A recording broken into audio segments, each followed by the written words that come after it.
Assalamualaikum warahmatullahi wabarakatuh. Bertemu lagi dengan Pak Soleh di mata pelajaran Prakarya dan Kewirausahaan. Pada kesempatan kali ini, bagaimana kabar kalian anak-anakku sekalian? Alhamdulillah, semoga kalian berada dalam kondisi kesehatan yang baik bersama keluarga. Nah, anak-anakku sekalian, pada kesempatan ini, materi pembelajaran yang akan kita bahas pada kesempatan ini adalah mengenai bisnis plan dan perhitungan harga pokok produksi serta harga jual makanan khas daerah yang dimodifikasi. Nah, pada kesempatan ini, tujuan dari pembelajaran yang akan dicapai pada pertemuan kali ini, yang pertama, kalian akan memahami apa yang disebut sebagai bisnis plan atau perencanaan wirausaha. Yang kedua, memahami dan mengidentifikasi serta menganalisis perhitungan harga pokok produksi dan harga jual makanan khas daerah. Nah, baik anak-anakku sekalian, apakah kalian tahu perencanaan wirausaha atau bisnis plan? Nah, bisnis plan ini harus dijalankan seorang wirausahawan sebelum memulai sebuah usaha. Nah, dalam bisnis harus dibuat sebuah perencanaan. Perencanaan ini dituangkan dalam proposal seperti yang sudah kita jelaskan pada pertemuan sebelumnya. Tahap awal berwirausaha diperlukan sebuah perencanaan wirausaha atau yang dikenal dengan nama bisnis plan. Nah, apakah itu perencanaan wirausaha? Perencanaan wirausaha itu berisi tahapan dalam menjalankan suatu usaha. Perencanaan pendirian usaha akan memberikan uraian mengenai langkah-langkah yang harus diambil agar sesuai sasaran, baik target, petunjuk, pelaksanaan, jadwal strategi, taktik, program biaya, dan kebijaksanaan. Nah, apa saja yang harus dipersiapkan pada perencanaan pendirian usaha?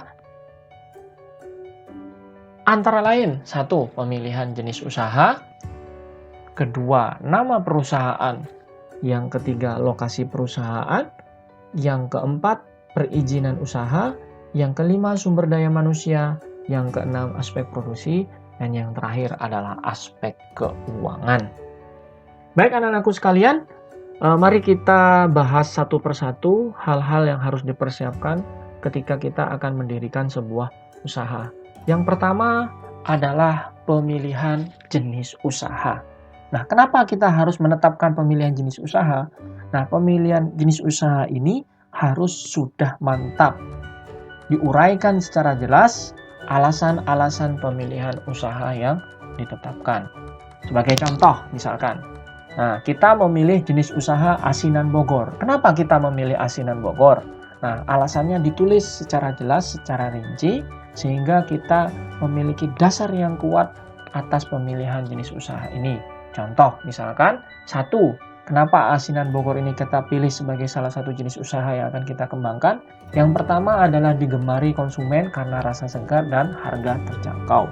Kedua, bahan bakunya mudah didapat dan dapat disesuaikan dengan ketersediaan bahan buah dan sayur yang ada setiap hari. Ketiga, pengolahannya sederhana dan tidak membutuhkan investasi peralatan yang besar.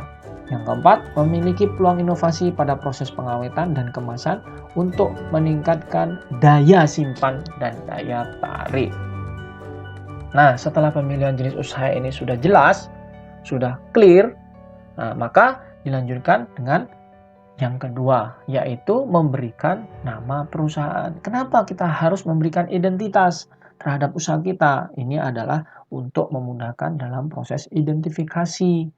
Nah, nama perusahaan ini bisa dalam bentuk CV, bisa dalam bentuk firma, bisa dalam bentuk koperasi ataupun PT. Sebagai contoh misalkan kita beri nama perusahaan kita atau usaha kita sebagai CV Pangan Sukses Makmur. Yang ketiga yaitu lokasi perusahaan. Nah, ini juga harus kita benar-benar memilih tempat usaha benar-benar diperhitungkan. Karena lokasi usaha ini biasanya mempertimbangkan kedekatan dengan ketersediaan bahan baku. Yang kedua adalah strategis, yang ketiga tidak jauh dari lokasi pengelola. Hal ini tentunya memiliki alasan-alasan teknis kenapa harus mempertimbangkan beberapa aspek tersebut. Tentunya ini berkaitan dengan biaya operasional, kemudian daya tarik konsumen terhadap produk kita, dan kemudahan seorang wirausahawan dalam mengontrol usaha yang dikembangkan. Yang keempat adalah perizinan usaha. Nah, perizinan usaha yang harus dipersiapkan ketika kita akan mendirikan sebuah usaha, diantaranya adalah NPWP, di mana seorang wirausahawan harus memiliki nomor pokok wajib pajak yang diurus di kantor pajak. Kedua adalah akte pendirian usaha yang melalui akte notaris. Yang ketiga, SIUP, TDP dan TDI dari Dinas Perindustrian Kota Kabupaten. Yang keempat, PIRT dari Dinas Kesehatan Kota Kabupaten. Kalau ini kita berkaitan dengan makanan, produk makanan. Yang kelima, pendaftaran merek pada Departemen Kehakiman agar merek kita dilindungi oleh hukum. Nah, yang berikutnya adalah sumber daya manusia. Nah, ini tidak kalah pentingnya juga harus dipersiapkan, harus diperhitungkan ketika kita mendirikan usaha. Harus ditentukan jumlah sumber daya manusia yang dibutuhkan dengan tugas dan tanggung jawab yang jelas. Sehingga tidak ada overlap penugasan ataupun overlap tugas dan tanggung jawab ketika usaha sudah berjalan. Sebagai contoh, misalkan pada usaha asinan Bogor dibutuhkan beberapa tenaga kerja. Yang pertama, 3 orang pendiri yang masing-masing memiliki tanggung jawab sebagai penanggung jawab produksi, penanggung jawab pemasaran, dan penanggung jawab administrasi dan keuangan. Serta 6 orang karyawan terdiri dari 3 orang bagian produksi, 2 orang bagian pemasaran atau sales, dan 1 orang bagian administrasi. Nah, aspek berikutnya adalah aspek produksi. Aspek produksi ini meliputi bahan baku, bahan tambahan pangan, bahan kemasan, peralatan yang dibutuhkan, jumlah tenaga kerja yang dibutuhkan, serta teknologi proses pengolahan. Nah, sebagai ilustrasi di sini Pak Soleh akan memberikan contoh produksi asinan Bogor. Nah, di sini pada tabel ditampilkan kebutuhan bahan baku, bahan tambahan pangan, dan kemasan untuk produksi asinan Bogor. Nah, di sana kalian bisa melihat, kalian bisa menentukan membuat tabel bahan baku dan spesifikasinya. Hal ini untuk memudahkan dalam proses penyediaan bahan baku, sehingga produk kemasan asinan Bogor akan diperoleh hasil yang cukup baik untuk didistribusikan. Nah, kemudian yang kedua, tetap pada aspek produksi, ya, yaitu adalah peralatan yang dibutuhkan untuk produksi asinan 500 cup per hari. Nah, di sini wirausahawan harus bisa mendata seluruh kebutuhan alat, berikut spesifikasinya, berikut jumlahnya, seluruh peralatan yang dibutuhkan untuk produksi asinan 500 cup per hari. Kenapa hal ini perlu dilakukan? Agar kebutuhan peralatan yang dibutuhkan untuk proses produksi benar-benar sudah dapat dipersiapkan.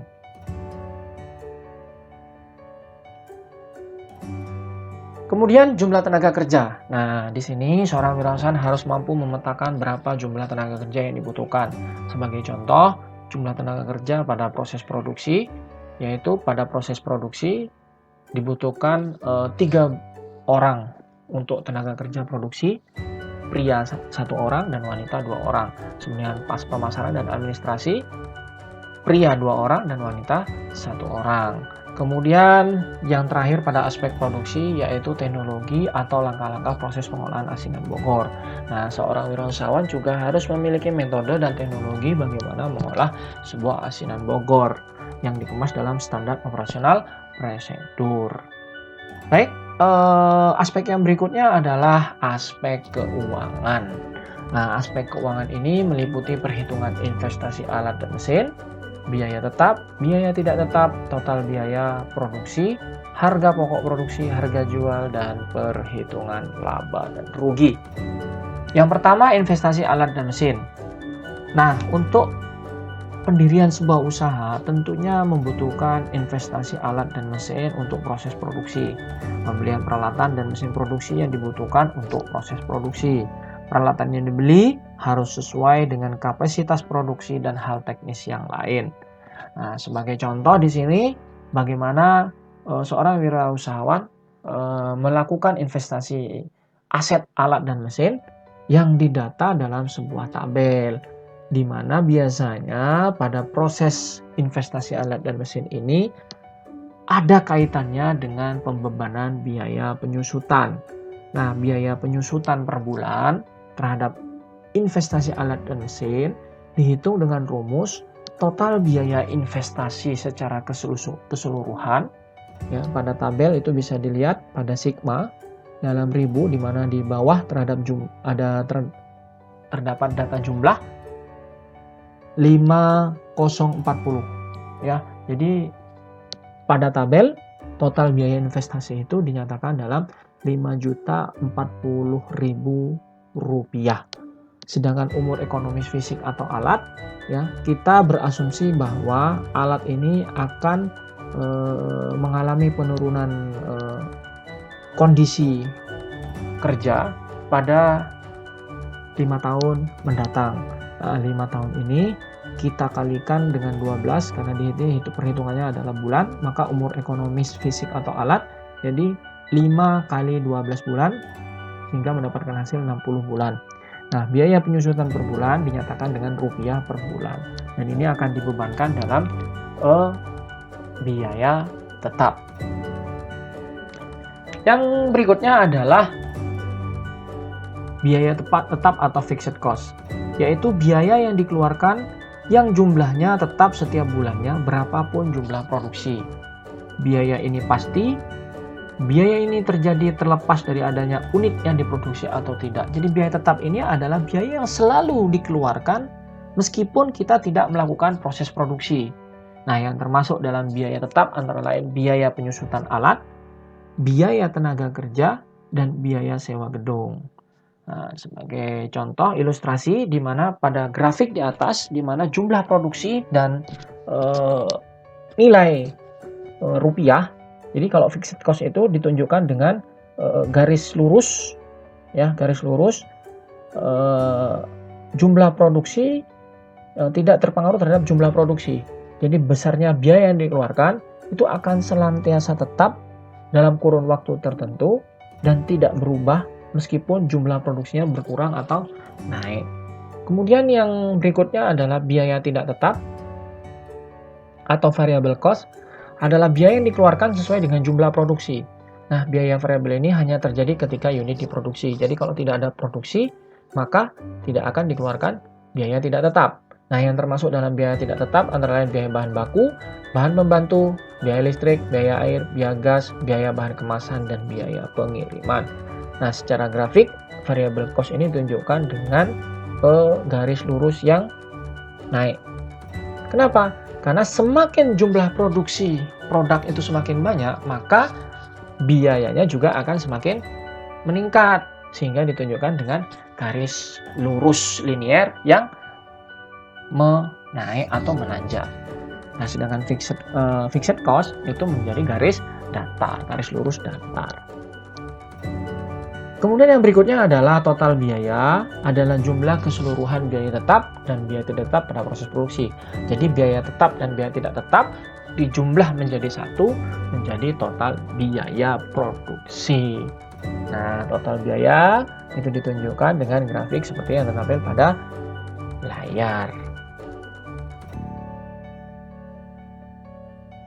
Aspek keuangan yang berikutnya adalah harga pokok produksi atau HPP, adalah jumlah biaya yang dikeluarkan untuk memproduksi sejumlah produk.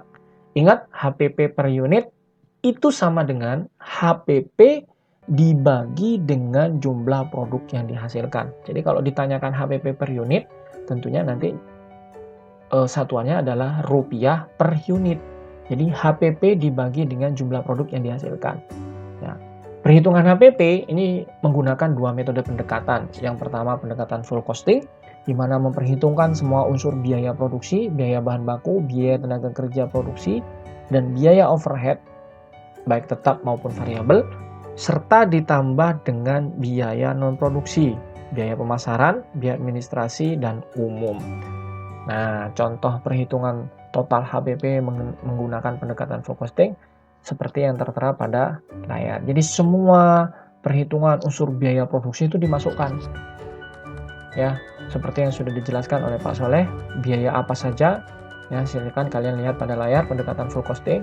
Nah, tabelnya dibuat seperti ini. Nah, total HPP yang berada pada tabel paling bawah yang ditebalkan pada huruf tulisan yang ditebalkan, nah itu akan dibagi jumlah produk yang dihasilkan oleh proses produksi. Contoh misalkan, total HPP-nya adalah 10 juta rupiah. Nah, kemudian jumlah produk yang dihasilkan adalah 500. Maka HPP per unitnya adalah 10 juta dibagi 500. Nah, seperti itu anak-anak.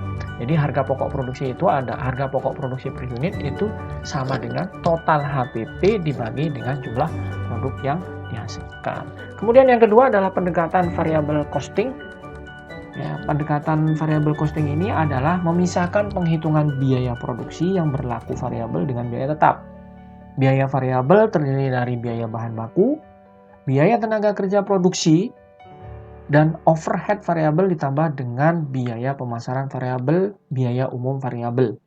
Biaya tetap terdiri atas biaya overhead tetap, biaya pemasaran tetap, biaya administrasi tetap, dan biaya umum tetap. Secara tabel, pendekatan variable costing ini ditunjukkan pada tabel yang tertera pada layar. Ingat bahwa HPP per unit merupakan unsur penentu harga jual produk. Baik, yang berikutnya adalah harga jual produk. Harga jual produk ini adalah harga yang harus dibayarkan pembeli untuk mendapatkan sebuah produk. Harga jual terdiri dari harga pabrik dan harga konsumen. Tentunya harga pabrik jauh lebih murah daripada harga konsumen. Kenapa? Karena ketika harga konsumen ini sudah ada harga-harga atau ada biaya-biaya lain yang harus dan dibebankan kepada distributor sehingga harga menjadi lebih besar dibandingkan harga pabrik. Nah, penetapan harga jual produk menggunakan 3 metode pendekatan.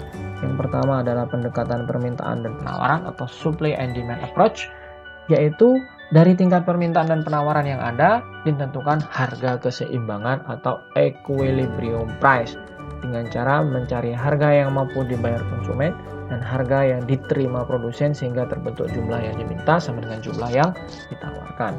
Yang kedua, pendekatan biaya atau cost oriented approach, yaitu harga ditentukan dengan cara menghitung biaya yang dikeluarkan produsen dengan tingkat keuntungan yang diinginkan, baik dengan cara markup price atau break even analysis.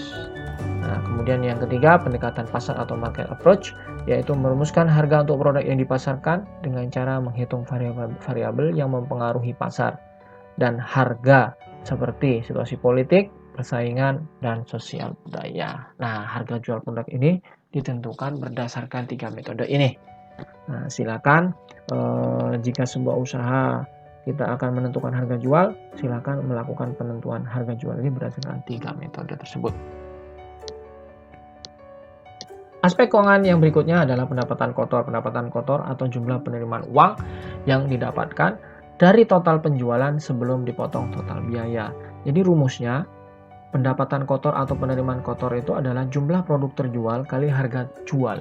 Jadi misalkan kita mampu menjual produk sebanyak 100 unit dengan harga jual masing-masing unit misalkan 20.000. Maka penerimaan kotor kita adalah jumlah produk terjual ya dikalikan dengan harga jual. Nah, itu adalah pendapatan kotor.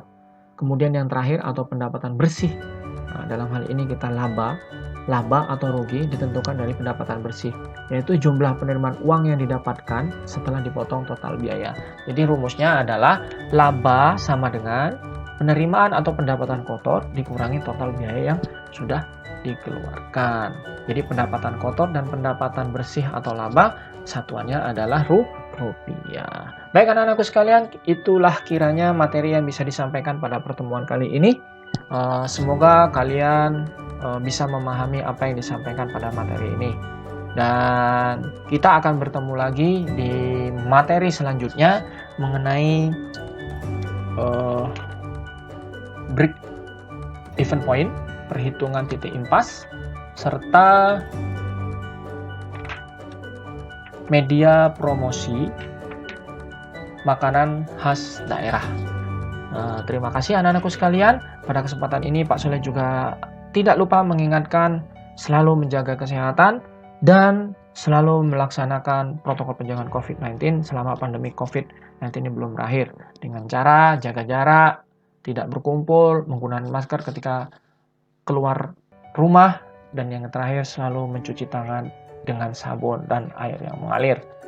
Nah, anak-anakku sekalian, Pak Soleh ucapkan selamat belajar. Tetap semangat belajar meskipun kita belajar dari rumah. Dan terima kasih atas perhatian kalian. Assalamualaikum warahmatullahi wabarakatuh.